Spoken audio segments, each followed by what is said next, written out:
हिंगोली तालुक्यातील सवड येथील मीराताई माध्यमिक विद्यालय व संत गजानन महाराज उच्च माध्यमिक विद्यालयात इयत्ता 10वी व 12वीतील गुणवंत विद्यार्थ्यांचा आज दिनांक 14 मे रोजी सत्कार करण्यात आला। या कार्यक्रमात संस्थाध्यक्ष प्रकाशराव थोरात, मुख्याध्यापक के गांजवे, प्राचार्य अरविंद सावळे, के कंवर, एस इंगोले, एम पवार, बी शिंदे, बी टवले, प्राध्यापक सुनील थोरात, प्राध्यापक गौतम तिपके, प्राध्यापक मच्छिंद्र बडे, प्राध्यापक विकास पवार, प्राध्यापक प्रसाद जोगदंड, प्राध्यापक पौळ,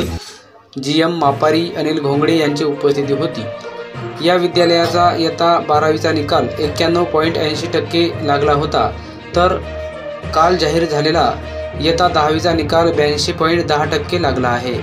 यावेळी इयत्ता 12वीतील विद्यार्थिनी रिया काटकर, समाधान बनसोडे, धीरज टवले, नेहा सावळे, आदित्य कदम, प्रणय उदगिरे, प्रीती खोलगाडगे, जान्हवी गायकवाड, ओमकार झुंजारे, संध्या तनपुरे, तर 10वीतील गुणवंत विद्यार्थी दुर्गा तारे, आश्लेषा बगाटे, स्नेहा पातळे, शेख जिनमत, गुलाब प्रगती कुबडे, किरण भोरगे, योगेश पंडित, मंगेश थोरात, कृष्णा थोरात, राष्ट्रपाल बनसोडे